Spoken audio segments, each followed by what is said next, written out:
the biggest difference between Western art and Eastern art is that Western art always wants to add more. Like, what more needs to be added? What more needs to be put on the canvas in order to create dimension and engagement, or to be captivating, right?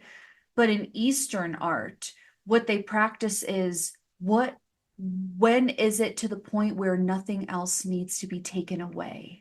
Right? They have a beautiful slab of jade or marble and they chip at it and they chip at it until absolutely needs to be taken away. Right? And that's how I want to dive into this conversation. Not what more do we need to add to the divine feminine? What more do we need to embody? What more do we need to consume? What needs to be taken away? What needs to be removed in order for the full embodiment of that divine feminine?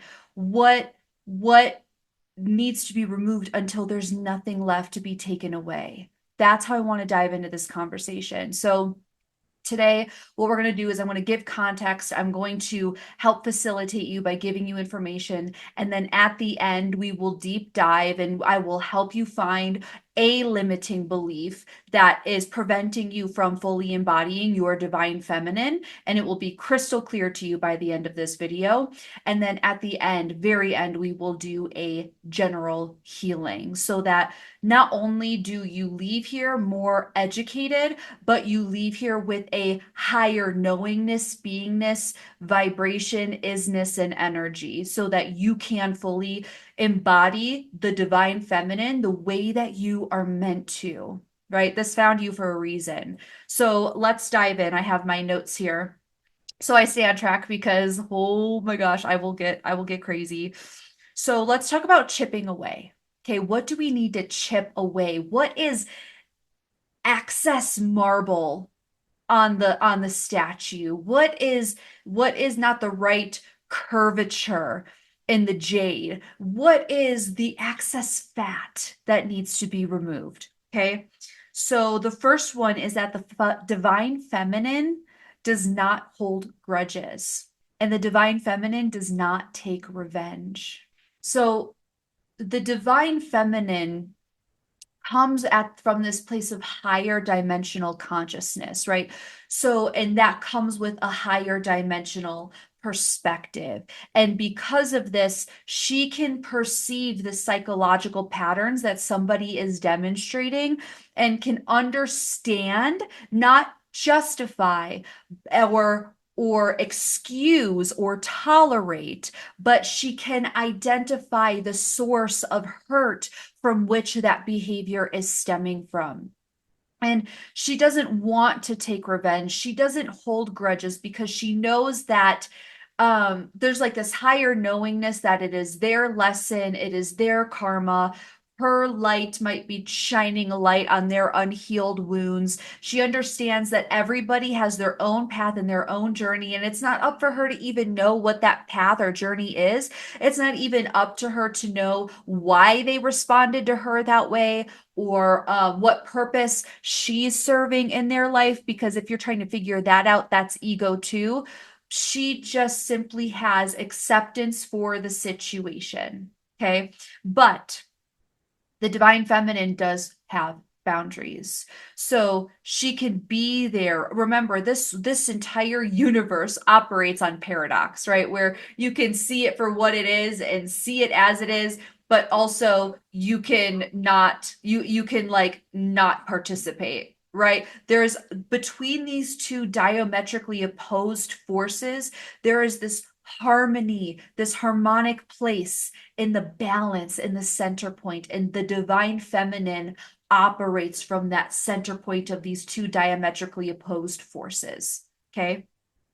So because she can intuitively sense or have that compassion, she can read your words, she can read the energy like a book, and then she can choose whether she wants to put the book down or whether she thinks the book needs not even needs, whether the book is worth uh reading more into, or if it's worth, maybe editing the book if the book wants editing, right? Because the divine feminine isn't here to fix people either. The divine feminine is here to hold that unconditional love. And I mean, like, unconditional love is so like in our face, like be unconditional love, that we've actually lost the meaning because of its oversaturation. My definition of unconditional love is having full acceptance for something as it is without wishing that it were different, and without judging it, without placing a value judgment on it or a blanket judgment or statement on it. Because again, there's this higher knowingness that you also only know a fraction. As divine, as connected and multidimensional as you are. I'm sorry if you can hear that. Those are my kids. Um, but as highly evolved and conscious as you are, you're still a fragment of the universe. And so your mind cannot conceive the intricacy of the paths and the soul journeys that you experience of your own and of others. So there's this detachment, right? She's mastered detachment and unconditional love and compassion. Another thing is that the divine feminine is not passive aggressive. She's not she's not cutting you down subliminally. She is not saying things to make you do things for her in a manipulative way. She's not holding anger and holding a grudge, but pretending everything's okay. But in little small moments throughout the day, she like pokes at you and undermines you verbally, right? The divine feminine has no, like, she doesn't give a shit, right? Like, she's like, you are who you are, and I'm going to find out if it's a good fit for me. And if it's not, we will figure that out. And if it is, we will, be friends, or we will be lovers, or we will be married, or whatever that is. Right. But she's not passive aggressive. Usually, when the divine feminine is really upset about something, what she does is she goes within, because she knows that these triggers are something that shows where something has power over her, right? And so she goes within and she gets curious and she asks, why am I being triggered by this? What about me is being triggered? What aspect of me is not healed? And she goes within. And then when she finds the root or the cause, or the trigger, she heals it and she transcends it and alchemizes it. Now, if there's still something that needs to be communicated, the divine feminine will just tell you flat out. She'll just tell you flat out, especially after she's processed it on her own, because the divine feminine is not reactive. They are responsive. So they're very observant, they're very detached, and they can sense. It's like this always connectedness to the other dimensions and the dimensions that herself brings and that other people bring, and the full awareness and discernment of that, right? And she can sift through all of that, and that takes time and that takes practice. The more you know yourself, the better you become at just having that level of discernment. But she always communicates the problem, the issue, and typically she comes with a solution in mind, or she's open to feedback with different solutions, right? So she's a very good communicator. Um, Another thing that the divine feminine is not is manipulative or controlling, right? She doesn't feel the need to control you. She doesn't feel the need to manipulate you, because that comes from a very damaged place within, and the divine feminine has reached a level of healing within self where it's like, again, there's detachment. She doesn't care. She has better things to do with her time than to try control and manipulate you. And honestly, it feels icky. It doesn't feel good to like try and manipulate somebody to morph into your mold or to try to get you to do things your way. It doesn't feel good. And really that's a reflection of you that you're putting on them. You don't know how to control yourself. You don't know how to discipline yourself. So you're taking it out on another person because you can control them, right? The divine feminine is not interested in controlling you or manipulating you. She understands that everything that is meant to be hers is already hers and it's going to come her way. And all she has to do is just be herself, right? And if you're not a part of that, if, a friend or a family member or a spouse is not a part of that, then she will just effortlessly let go. She loves you and values you, but she understands, again, the multidimensionality and the higher calling of a purpose and a reason, and it's out of her control, and she's okay with that, right? She allows it to just unfold and flow. The divine feminine is all about fluidity, but she knows that all that is hers will find her, and whatever is meant to stay will, and whatever's not meant to will go. And there's no, like I said, there's no grudges, there's no hatred, there's no anytime there is something like that, she always goes within and figures out why it's triggering her, not why you're the problem or you're the problem. She always goes in and figures out, why is this thing controlling her, right? Detachment is not that you don't have anything. It's that nothing, or you don't possess anything. It's just that nothing possesses you, right? Nothing has control over you, right? And then the last thing I have here is that the divine feminine does not scheme and she does not plot, okay? The divine feminine does not scheme or plot, nor is she entitled. Okay, because again, she understands that whatever is meant to be hers will find her and she can generate it on her own. So she doesn't need your money. She doesn't need your time. She doesn't need, but not from this like hyper codependent, like, I'm gonna do it myself. It's a like fluid, um, divine trust in her manifestation abilities and powers, and really just accepting again what is. She just accepts what is, knowing there's a higher reason, a higher meaning.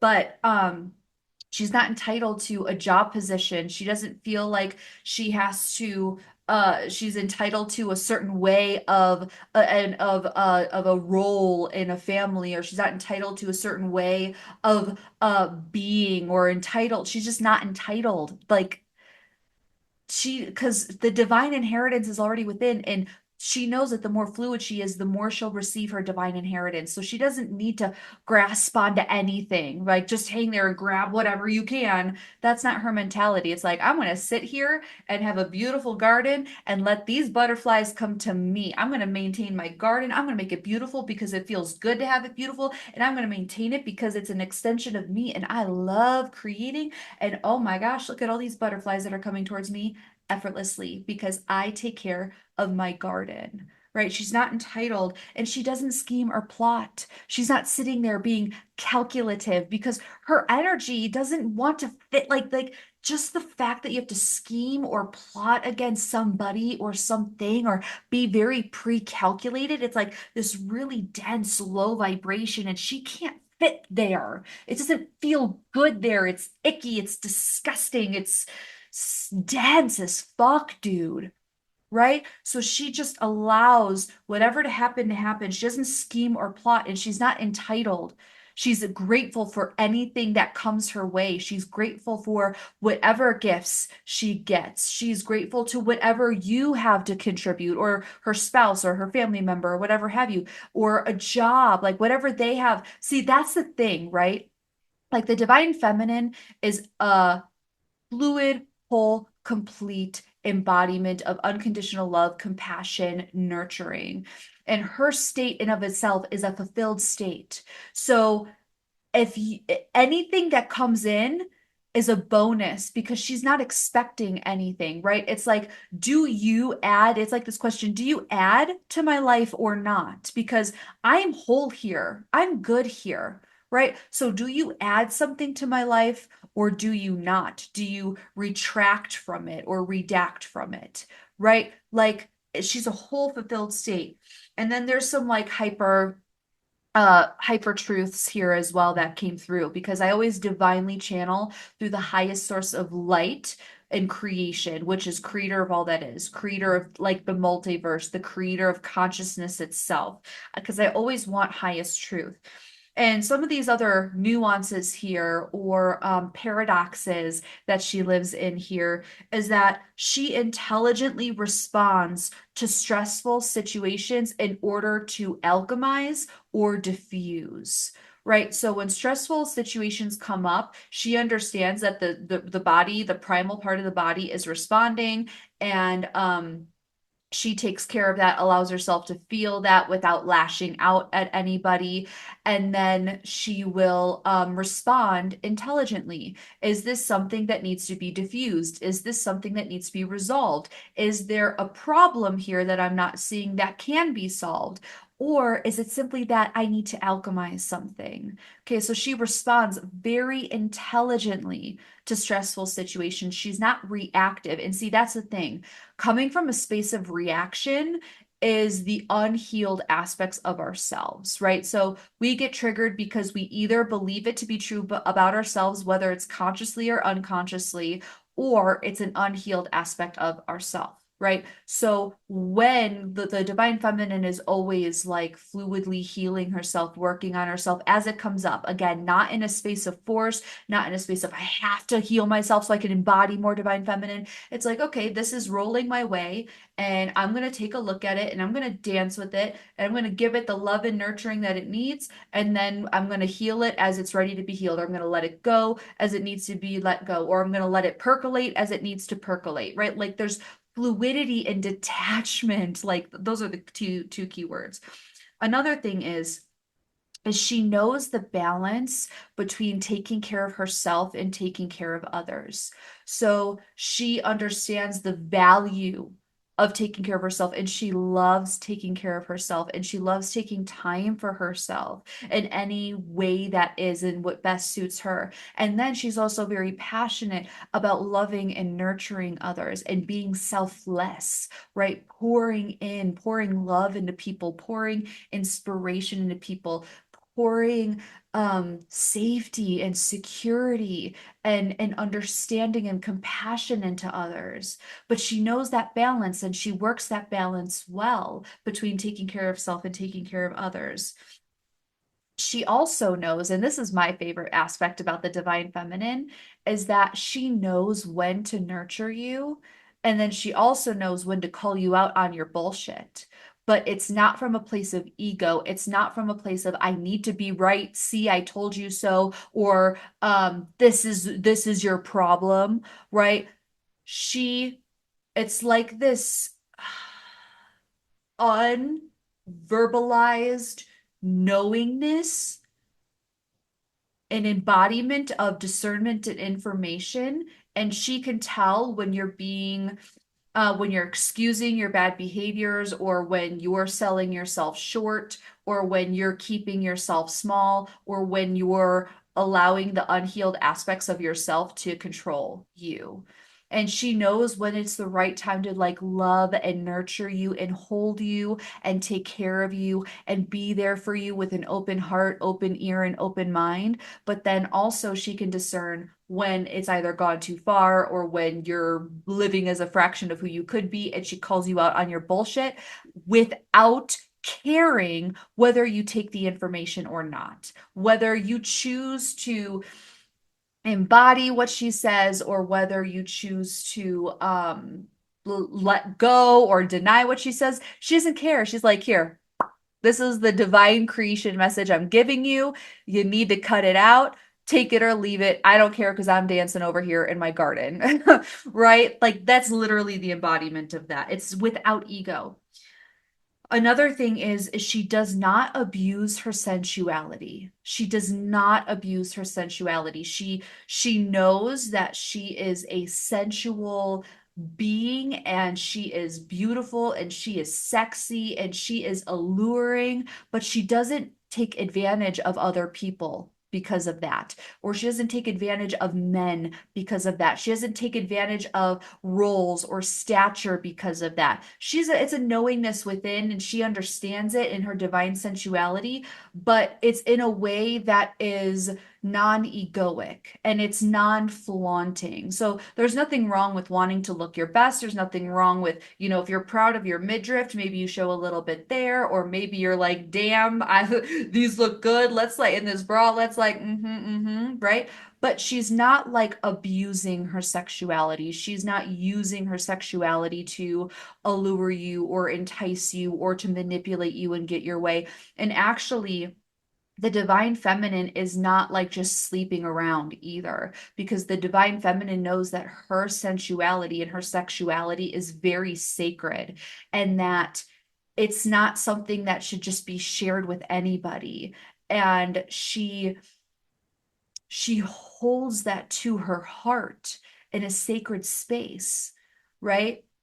She only opens up to people where she feels safe to open up to in that way, because it really is a gift to experience that type of level of soul and physical intimacy. And she's not sleazy about it. Um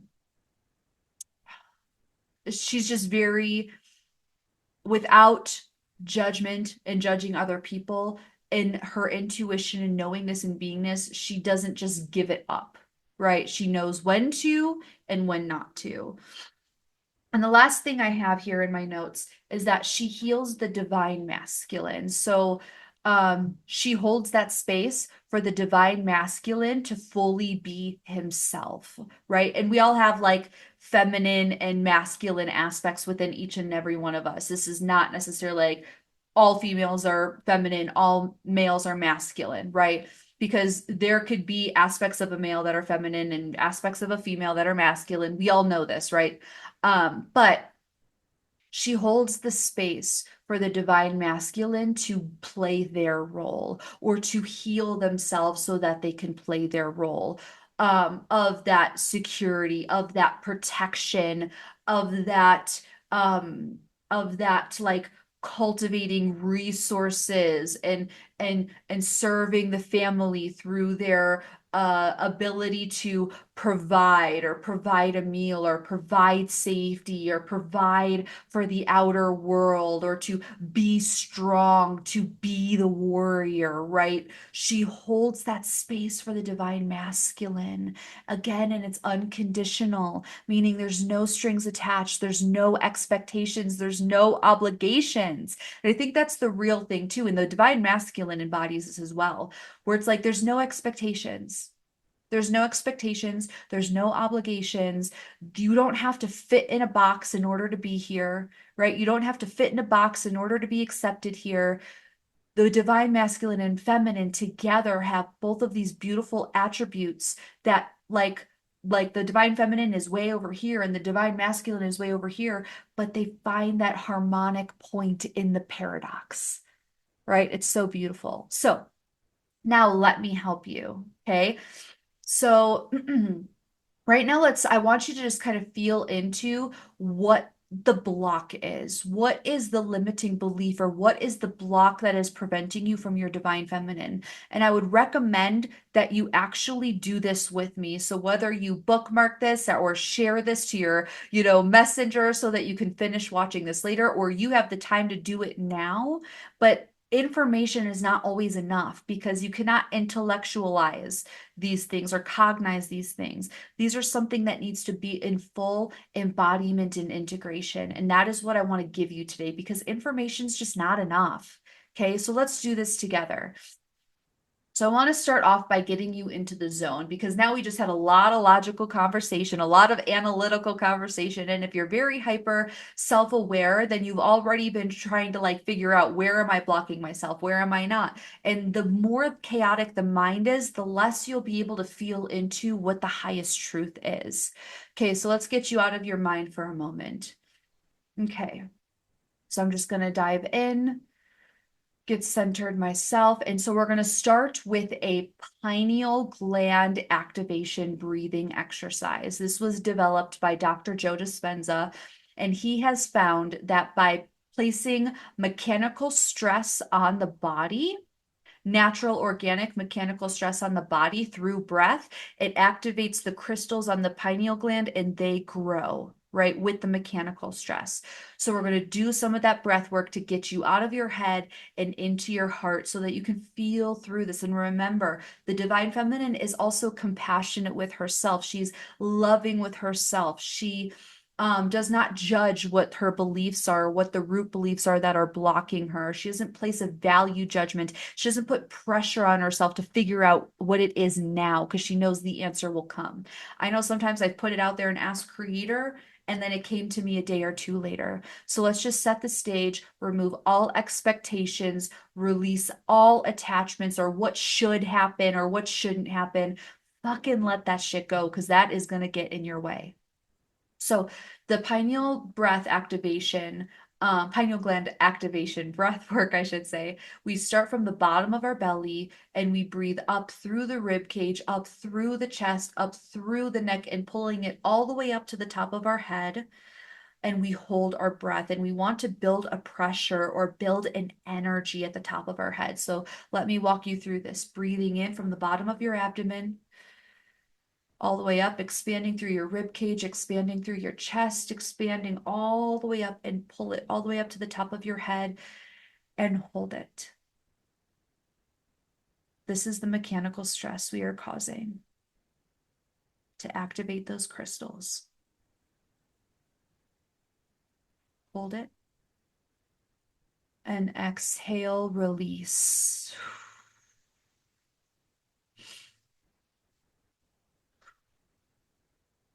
Find your regular rhythm of breath. And maybe you're just listening to this as you're driving or as you're getting ready, and it's okay if you can't do the breath work and close your eyes. Maybe just feeling into the energy that's being transferred through the video, through this audio, you can start to feel into that space, okay? It's still worth listening to, even if you can't do the breath work. All right, let's do it again. Breathing in from the bottom of your belly. I'm hearing it's still going to serve you either way, all the way up through the rib cage, pulling it all the way up to the top of your head and hold it. Building an energy, feeling the pressure. And exhale, release.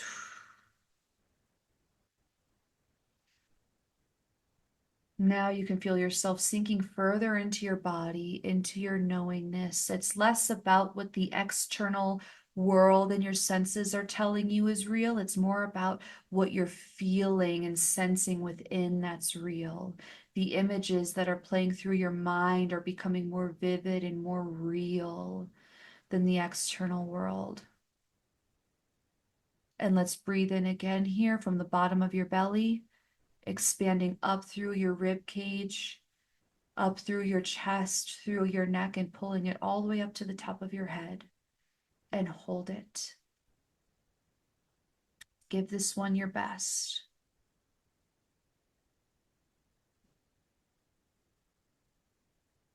And when you're ready, push yourself a little further and exhale. Feel the pressure in your head release, creating a rush of those good feelings and emotions in biochemistry. And I want you to just feel into the light. Go to Creator's light, Creator's highest truth, Creator's highest unconditional love, knowingness, beingness, and isness. And I want you to tune into yourself, just kind of tune into your energy, even tune into the last 48 hours or the last week or the last month. Whatever serves the highest space, the highest divine truth from pure unconditional love of creation. Where does your feminine energy feel blocked? Is it in trusting others or is it in trusting yourself? What part of your, maybe your inner child is blocking you from being the full embodiment of your divine feminine? Who are perhaps the people in your life that prevent you from being the divine feminine, or you feel like you have to distort or dilute yourself in your divine feminine? What are you afraid of changing, or what are you afraid will change by embodying your fullest capacity of divine feminine? What are you afraid you will lose if you embody your divine feminine? What are you afraid you will lose if you embody your divine feminine? All fear is the fear of loss. So, what are you afraid you're going to lose? And the next question is how is this protecting you? By not fully embodying your divine feminine, or feeling like you have to be passive aggressive, or feeling like you're holding grudges, or you can't forgive, or whatever it was for you. Again, no judgment here. We honor and love the aspects of ourselves that are hurt, because the parts of ourselves that are hurt or that do these things like hold grudges or don't forgive or feel like we need to plot or scheme or pre-calculate, those are the hurt parts of ourselves, and those are the parts of ourselves that need the most love, that need the most feeling and compassion and understanding and nurturing. Okay? That voice needs to be heard so that we can alchemize it and heal it and transmute it and embody more of our divine feminine light. It's okay that it's there. It's okay that it's there. Now, I want to ask, what part of you is blocked? What part of you is not allowing yourself to receive or embody the divine feminine? What a part of yourself is not allowing to flow? We're here to get to the root, guys. We have to be honest with ourselves. And now my next question to you is how is that protecting you or keeping you safe? How is that allowing you to stay connected with either creation, God, or the people in your life, or even a connectedness with yourself? Maybe it's an identity, a hardwired identity within you that you have to plot or scheme in order to have relationships, or that you have to hold grudges in order to protect yourself so you don't repeat past mistakes. What is it? Love this part of yourself that's coming forward. That version of you deserves love and healing. That version of you deserves to be heard without judgment.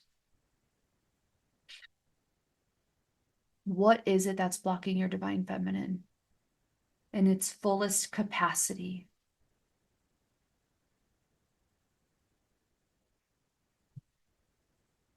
Now we're going to go into the healing. So it is commanded that this aspect that you've identified, or multiple aspects, anything said or unsaid, known or unknown, identified or not identified, conscious or unconscious, that this aspect and these aspects of your blocking of fear, of scarcity, of survival, that they be fully and completely healed, alchemized, released, transmuted on all aspects, on all levels, all the way down to the DNA, the mitochondria, the mitochondrial DNA, all the way through every past, present, future life, through all space and time, through every part of your lineage and DNA coding. It is commanded that it be released fully and completely at 100% on all aspects, all levels, in the highest and best, most divinely serving way, freely and effortlessly with grace and ease. If that is okay, please say yes. Okay, and witness that. What does it look in your day-to-day life for it to be fully released? What does it look like in your day-to-day life to fully embody your highest and best divine essence, unapologetically, fearlessly, confidently, powerfully, not power over, but power with?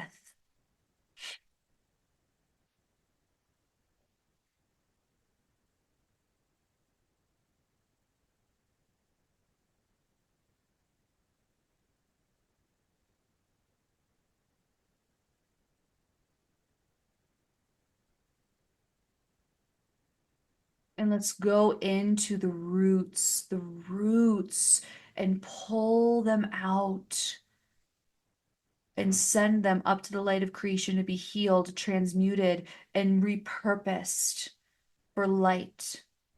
And bring in and fill the emptiness space of those roots with the divine feminine, with feeling safe. You know what it feels like to feel safe in your fullest divine feminine essence. And you know how to feel safe in the fullest capacity of your divine feminine essence. And you know when to feel safe in the fullest capacity of your divine feminine essence, and that this is done fully and completely at 100% on all aspects and all levels. And you know what it feels like to have this in your day-to-day life. If that is okay, please say yes.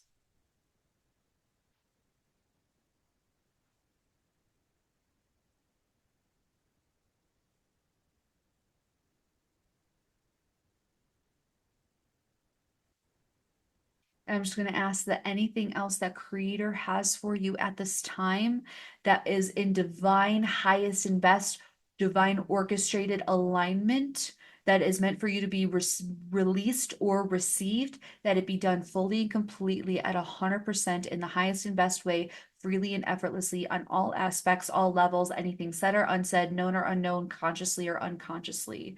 If on all physical and non-physical bodies, divine blueprints, in the light body, in the quantum body, all of it, all of it, all of it, all of it, all of it. If that is okay, please say yes.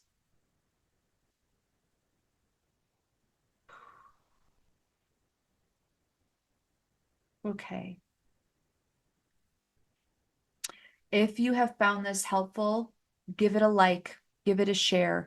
What was your biggest distinction from this? What did you release in this? Leave it in the comments below. You never know what your share could help serve or validate for another person. So if you had a huge epiphany or a huge release, then comment it down below and share the wealth of knowledge and healing. If you know that this would serve another soul, then share it. Okay. My name is Haley Carbajal. I am a starseed mentor and healer. If you want to work with me, I am open for one-to-ones right now. Maybe you don't want to make that kind of investment. I do have a budget-friendly weekly support option on my Patreon, less than $8 a month. We meet up every week for workshops, healings, and live Q&As. So you have so few options, right? And if not, that's okay too. You can always come back and work with me on another video for free. And that's cool too. That's why I'm doing it, because this is what Creator wants me to pour into humanity.